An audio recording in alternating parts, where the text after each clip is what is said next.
Good morning, everybody. Welcome to our weekly briefing. Apologize for starting a little bit late. I was in a meeting I couldn't get out of. But we are happy today to have updates from Public Health and from our planning division. I will make a couple of notes on the calendar.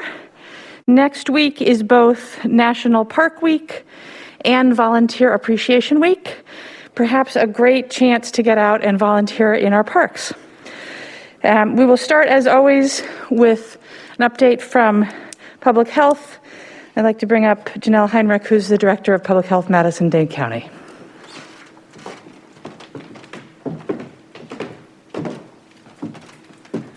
Thank you, Mayor. Good morning. As of today, 43,136 individuals have tested positive for COVID-19 in Dane County since the beginning of the pandemic, with 540 individuals being diagnosed in the last week. COVID activity, as measured by case counts, percent positivity, and hospitalizations have been holding steady or slightly increasing in the past week. Today, we added 96 new diagnoses of COVID to our dashboard.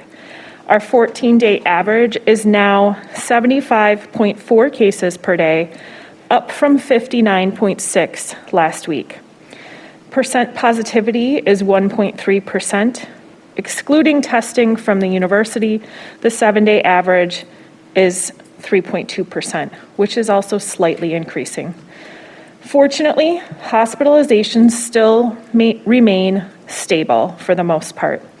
Right now, there are 32 people hospitalized with COVID in Dane County. We hope that this slight increase in case activity will not lead to further increases in hospitalizations, and we'll be watching these metrics closely. Though our overall COVID profile is not changing significantly, it is not going in the right direction, and it's starting to look a little different here in Dane County. In the past 2 weeks, 21% of all new COVID diagnoses have been in those under the age of 18. In comparison to the entire duration of the pandemic, where we saw those under 18 representing only 13% of all cases. This change is not just the result of having more of our older population vaccinated. While it's true and great news that due to vaccination, we are also seeing fewer cases in those 65 plus, we are also seeing a higher number, not just percent, of cases in the 12 to 17 age group. Specifically, in the last 2 weeks, 123 new diagnoses in our younger community members. 2 weeks before that, we saw only 70 children in this age range diagnosed with COVID. We want to remind you that though vaccines will get us back to normal, right now our children don't all have that opportunity. So it's very important to continue to follow the prevention practices that have kept us well and will continue to keep us well. Continue to wear masks in public, in social settings, in school, during sports. If you're at a gathering and most adults are vaccinated but the children are not yet, they are still at risk of developing COVID. Please mask, maintain your distance, and gather outside. And parents, coaches, and caregivers, please get vaccinated as soon as you are able to help protect children who are not yet able to get vaccinated. And finally, if you or your child develops COVID symptoms or has a known exposure to someone with COVID, please get tested. Don't mistake the symptoms for allergies. Doctors' offices, local pharmacies, and our test sites at the Alliant Energy Center and South Madison office are all options to get tested. And we are now able to test children as young as 12 months old at the Alliant Energy Center. For more testing options, please go to our website at publichealthmdc.com/COVID-19 testing. And for some news around vaccination. As of yesterday, April 14th, half of the Dane County population has received at least one dose of vaccine, 50.1% to be exact. Nearly 1 in 3 people in Dane County, 32.6% have completed their series. To be added to Public Health's vaccination list, visit vaccinate.wi.gov. We have cleared our list of people who have signed up, so if you sign up today, your chances of getting an appointment in the next week or two are very good. We have over 7,000 Pfizer first doses to give next week, and because we are exclusively using the Pfizer vaccine next week, this is a great time to get your 16 or 17-year-old vaccinated, as this is the only vaccine authorized for this age group. You can find additional links to additional vaccine options on our website, publichealthmdc.com/vax, V-A-X. And we're still waiting to hear more information from the federal government, federal officials about the status of the Johnson & Johnson vaccine. This pause in distribution goes to show just how strongly safety regulations are enforced and that the safety protocols are working. This pause allows officials to review the 6 case reports of the rare blood clot and notify the medical community about how to treat these cases if they see them. I want to reiterate that this clot is exceedingly rare, with just 6 case reports in nearly 7 million people vaccinated. And thank you for getting vaccinated. We are amongst the Wisconsin counties leading in vaccine coverage. This is great news to help us return to normal, but please don't let your guard down yet. Several variants have been identified throughout the state, including cases in Dane County, which underscores the importance of keeping up strong prevention behaviors. The spread of these more infectious variants can be reduced with the same tools we've been using all along: wearing a mask, keeping distance, and getting vaccinated as soon as you're able. The more vaccination coverage we have across Dane County and the state, the harder it will be for these variants to get a foothold in our community. And finally, I know I sound like a broken record, but I'm going to say it again. Please continue to maintain physical distance from others, especially those who have not yet been vaccinated. Gather outside, avoid crowded spaces, and be thoughtful about the activities you engage in. The more ways you can reduce your risk, the greater protection you provide to yourself and your loved ones. Thank you, and stay well.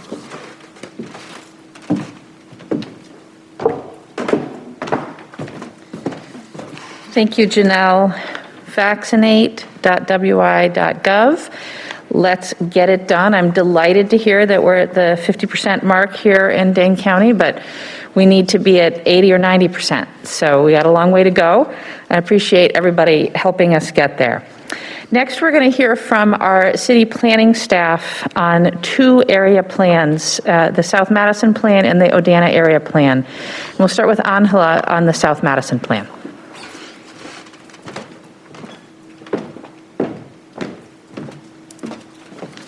Thank you, Mayor. Good morning, everyone. The South Madison Planning Team is hosting a public engagement meeting tonight at 6 p.m. Via Zoom. We would like to invite all the South Madison residents, business owners, and stakeholders to join us and share their input. The involvement of the community during this planning process will shape what happens in the South Madison. As illustrated in this aerial picture, the planning study area is bounded by Wingra Creek on the north, Lake Monona on the east, Fichaturi on the west, and the Bedline on the south. Something to point out is that the Alliant Energy Center has been excluded from the study area since they have recently finalized their master plan for their campus. Because of COVID-19, we had to postpone public outreach efforts. During the pause, the planning team strategized ways to take a different approach to move forward based on feedback that we received from the South Madison community prior to COVID. We shifted the plan towards more action-oriented strategies and recommendations. Traditionally, during a neighborhood plan, we take a look at the long-term issues, but in this case, we will be focusing on actionable items, recommendations, and strategies that can be implemented in the near term, meaning 5 years or less, that focus on the following three guiding principles that I display here. Anti-displacement and gentrification, community wealth building, and opportunities to thrive. The plan will have 5 chapters: economic development, housing, equitable access and capacity building, land use, transportation and parks, Park Street corridor. Tonight we will be talking about all these chapters geared towards all the strategies and recommendations, and this is the first part of the South Madison plan. So every voice counts. We have uploaded the first draft of strategies and recommendations on our website, so please go ahead and visit our website, www.cityofmadison.com/South Madison Plan. As I said, tonight we will have a discussion via Zoom, so please feel free to join us 6 p.m. If you're unable to attend tonight, we will have the same discussion via Facebook Live on April 22nd at 6 p.m. hosted by Mount Zion Baptist Church.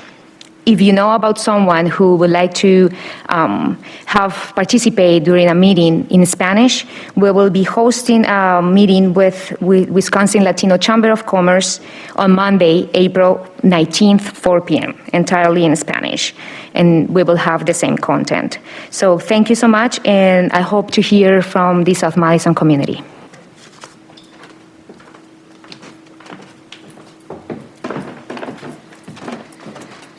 Thank you, Angela, and let me add my invitation as well. I really do hope that folks in South Madison will engage with the planning process.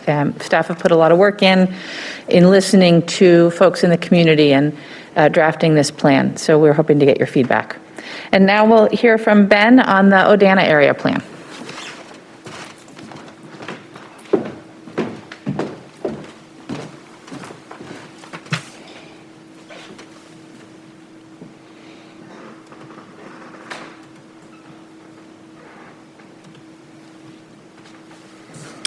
Thank you, Mayor.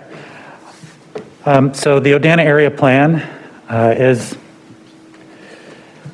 a plan that's being undertaken for a variety of reasons. It encompasses the area shown on your screen here, generally bounded by Mineral Point Road, the Beltline, and the eastern edge of University Research Park. One of the reasons that this planning effort is being undertaken is in response to the adopted 2018 City Comprehensive Plan, which instructed us really as a planning division to start to prepare plans to transition auto-oriented commercial areas into mixed-use activity centers within the city. And the Odana area itself has a few different major corridors, certainly, with Odana Road and Mineral Point Road. And then a number of what we're calling in the plan transitioning centers. And these are kind of single-use areas, as I mentioned, very auto-oriented that we want to kind of be forward-looking on and make sure that we have conditions in place to help those transition to more mixed-use areas. Zooming in a little bit on the boundary, as I mentioned, the Beltline is the southern boundary, Mineral Point Road on the north side, and then Research Park on the east. And this is a very large area of the city, certainly, almost twice as big as the downtown, so its continued development and redevelopment can have a substantial impact on not just the area, but really the entire west side. Another reason why we're undertaking this planning effort is as we plan for more mixed-use development within this area, we also need to plan to have more of the amenities that new residents would expect. A big part of that is new park space. Right now, this planning area has one park within the boundary, Odana School Park on the far east side. But as we plan for and start to see more residents in this area, we want to make sure we're providing them with the amenities that they need and that they deserve. Another reason that this planning effort is being undertaken is to help prepare the area for the future bus rapid transit line, which will run along Mineral Point Road. So we really want to make that land use transportation connection and make sure that we're having land uses that respond to that future enhanced transit service that will be provided. Then finally, this area was developed largely in the early 70s through the mid 90s in a very auto-oriented nature, as I had mentioned. which kind of makes it pretty hostile to pedestrians and bicyclists right now. And a big part of that is the large block size of the area, which is kind of led by Westtown Mall area itself that has a 173-acre block. That makes the area difficult for pedestrians and bicyclists to navigate, and also makes it more difficult for people to use transit. This is in comparison to the Isthmus, where we have a block size generally of 4 to 6 acres. That's shown kind of in scale comparison on the screen there. And so as part of this planning effort, we want to make sure we're making this area more pedestrian, bicycle, and transit friendly in the future. So we've had a number of public outreach and engagement methods as part of this planning effort. We had actually kicked off this effort just as COVID was kind of starting to hit the community in mid-March of last year. And so we kind of pivoted our engagement to online engagement efforts and started that out with a prioritization exercise for the area that we called Madison Mall Madness.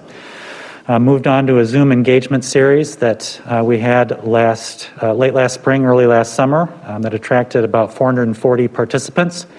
And one of the things that we discovered as part of that pivot is that people are definitely enjoying having that online engagement option. I think that's something that we'll continue to see in the future for future plans, even as COVID starts to be more addressed through the vaccination efforts.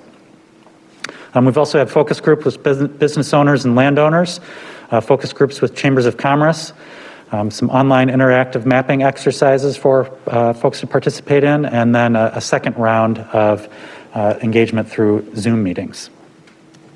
The plan will recommend future land use mapping, new street connections, enhanced shared use path and bicycle network, building heights, business and economic development efforts, and future park space. It'll tie, as I mentioned, into the future plan BRT, and that's an effort that's being led by our transportation department. And then our engineering division is also working on plans to improve the area's stormwater management, and recommendations on those efforts are expected to be released shortly. We just finished a series of check-in meetings with boards, committees, and commissions, actually last night. Shared some draft plan maps with them. We visited the Plan Commission, Economic Development Committee, Transportation Policy and Planning Board, and the Board of Parks Commissioners. And our timeline for continuing this planning effort, we're hoping to have a full draft of the plan in early June, with perhaps the plan adoption process starting to move forward over the summer. And then just before wrapping up, I just mentioned that there is a similar process occurring in the Easttown area. That process is expected to have its second set of public engagement via Zoom in late May or early June. So with that, I'll turn it back over to the mayor.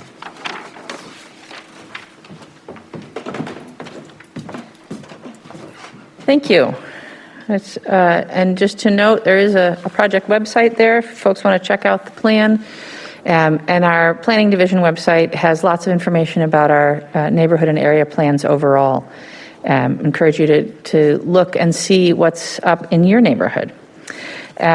So I have a few things, but not as many as usual to go over this week. I just want to start by drawing your attention to the fact that I was joined by Mayors Lightfoot of Chicago, Carter of St. Paul, Barrett of Milwaukee, and Frey of Minneapolis in a joint letter to Transportation Secretary Pete Buttigieg, urging the expansion of the Amtrak Hiawatha line. I'm very excited about the prospect of Amtrak coming to Madison, and I'm delighted that my fellow mayors are also interested in expanding rail service into our cities. So we are asking the federal government to get behind that and to fund that plan. Stay tuned. This is something that I think would be very exciting for our community. I also want to make sure that folks saw that we released yesterday our Housing Forward plan. This is a package of initiatives that represent our housing agenda at the city. It works on increasing housing choice, creating affordable housing, combating displacement, and ensuring that folks can stay in their homes. as well as our efforts around ending homelessness.